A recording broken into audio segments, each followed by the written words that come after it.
جو ghost voters آئے ہیں وہ سارے جو ہیں وہ انڈینز ہیں. آلموسٹ 50 لاکھ انڈینز کو وہاں پہ ڈومسائلز ایشو کیے گئے 2019 5 اگست کے بعد, جو آرٹیکل 370 اور 35A کو ایبریگیٹ کیا گیا, اور 10 لاکھ سے زائد وہاں پہ فوج ہے تعینات ہے. اور ان الیکشنز کے دوران اس لوئسٹ ووٹر ٹرن آؤٹ دیکھا ہے جو انڈین اسٹیٹسٹکس کے مطابق, چاہے وہ سری نگر ہے, بڈگام ہے, گدروال ہے, جتنے بھی میجر جو کشمیری ڈومینیٹڈ کانسٹیٹوئنسیز ہیں. اور یہ بھی میں کہنا چاہوں گی کہ جتنی بھی وہاں پہ ٹوپی ڈرامہ کیا گیا ہے, غالباً 15 کے قریب جو میں نے تصویریں دیکھی ہیں 15 ممالک کے ڈپلومیٹس کو وہاں پہ بلایا گیا ہے. یہ وہی انہوں نے ریپیٹ کیا ہے جو 2022 کے اندر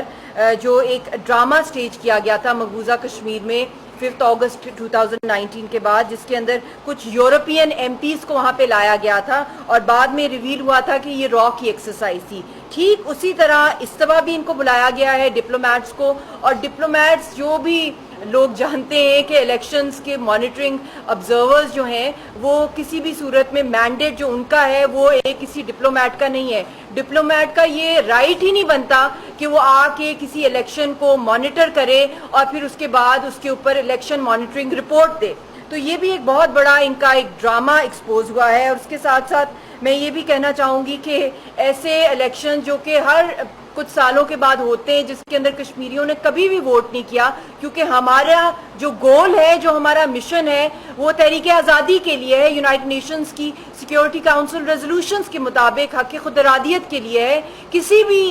قسم کا فارمولا جو انڈین کانسٹیٹیوشن کے انڈر جو اس کو اسٹرینتھن کرتا ہے یا انڈین ہیجمنی کو اسٹرینتھن کرتا ہے وہ کشمیری قبول نہیں کرتے. اور آپ یہ بھی ایک بڑی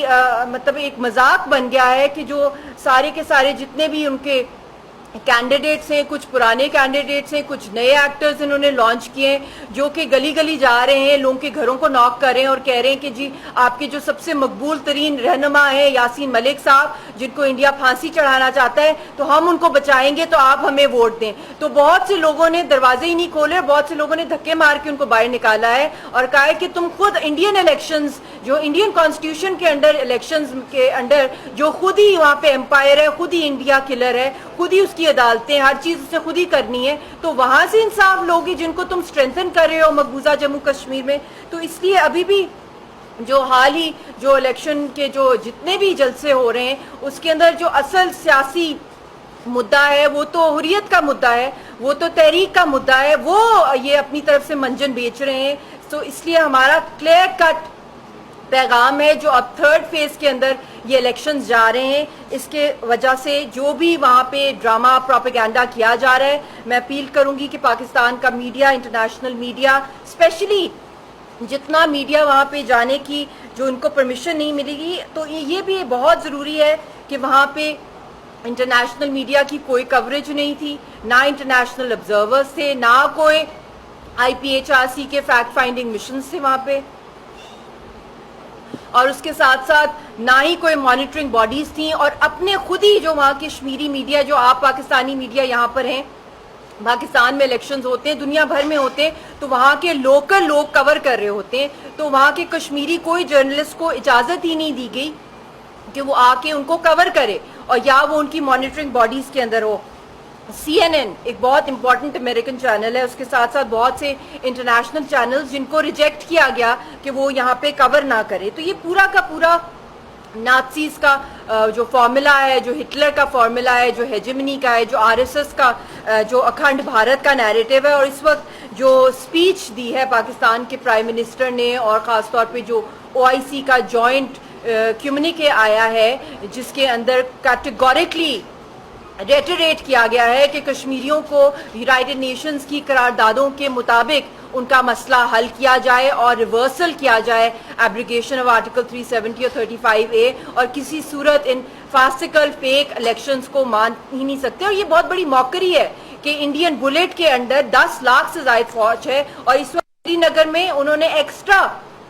3000 وہاں پہ اپنی آرمی فورسز اور بھی زیادہ ڈپلوائے کر دی ہیں, اور 500 سے زائد وہاں پہ اس وقت کمانڈوز کو ڈپلوائے کیا ہوا ہے لال چوک اور اس کے ارد گرد جو ہمارا علاقہ ہے معصومہ کا, جو کہ تحریک کا آپ سمجھے کہ غازہ سٹرپ ہے. جس طرح پیلسٹائن کی ایک سٹرگل چل رہی ہے, اس طرح لال چوک سمبل ہے کشمیریوں کی آزادی کا. تو میں یہ اس کے ساتھ یہ بھی کہنا چاہوں گی کہ ہم کنڈیم کرتے ہیں جے شنکر کی جو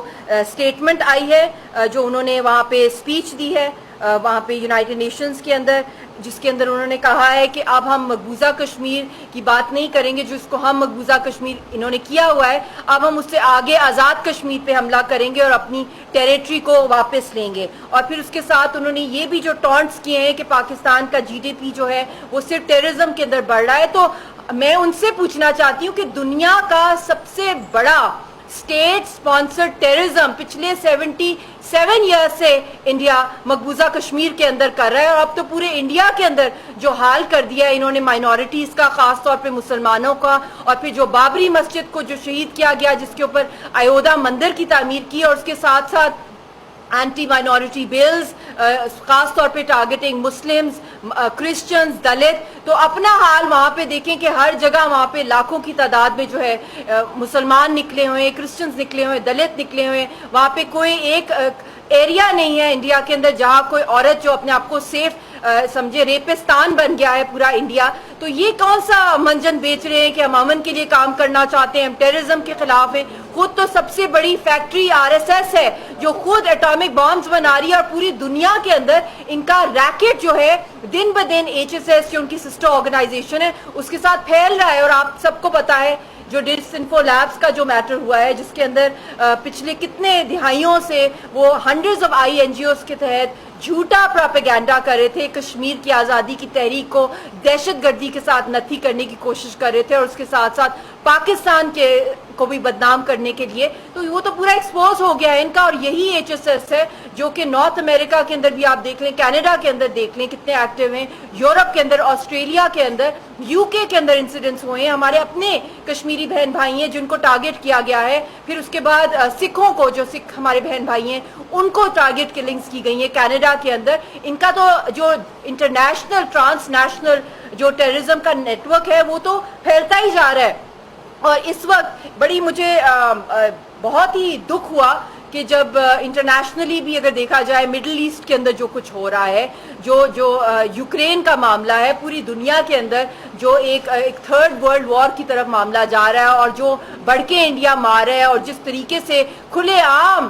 جو یونائٹڈ نیشنز کے فورم پہ تھریٹ کر رہا ہے کہ ہم نے آزاد کشمیر کی طرف اب چھلانگ مارنی ہے, مقبوضہ کشمیر کو تو قبرستان بنا کے سارے لیڈرز کو جیلوں کے اندر بند کر کے, زہر دے کے, ٹارچر کر کے, اور خاص طور پہ یاسین صاحب تو ایک سمبل بن گئے ہیں ہیٹریڈ کے لیے, آر ایس ایس کے لیے, جن کو پھانسی گھاٹ چڑھانا چاہتے ہیں. تو ایسے ماحول میں یہ یونائٹڈ نیشنز جنرل اسمبلی کے اجلاس ہو رہے ہیں. تو میں یونائٹڈ نیشن سے بھی یہ سوال پوچھنا چاہتی ہوں کہ آپ 77-78 ایئرز پہلے جب آپ وجود میں آیا یہ organisation world war 1 world war 2 کے بعد, تو اس کے بعد سے لے کر اب تک جو سب سے پرانے مسئلے ہیں یونائٹڈ نیشنز میں, پیلسٹائن کا مسئلہ ہو گیا, کشمیر کا مسئلہ ہو گیا, آج تک وہ حل نہیں ہو رہے, بلکہ پورا خطہ جو ہے ساؤتھ ایشیا جو ہے وہ اس کی لپیٹ میں, اس آگ میں, اس دہشت گردی جو آر ایس ایس اور انڈین اسٹیٹ اسپانسر ٹیررزم ہو رہا ہے اس کے اندر ساری انگلفڈ ہو گئی ہے. مڈل ایسٹ کا آپ کرائسس دیکھ لیں, کل جو واقعہ ہوا ہے لیبنان کے اندر, یہ ہائیلی کنڈیمیبل ہیں یہ سارے ایکٹ, جو حماس کے لیڈر کو وہاں پہ ایران کے اندر ٹارگٹ کیا گیا, پھر اس کے بعد یہ لیبنان کے اندر جو کچھ ہو رہا ہے. تو ہم تو پوری طرح ہر لحاظ سے, جو پاکستان بھی کہہ رہا ہے, کشمیری بھی کہہ رہے ہیں, دنیا بھر کے لوگ کہہ رہے ہیں کہ امن کے تو سارے راستے جو بند ہو گئے.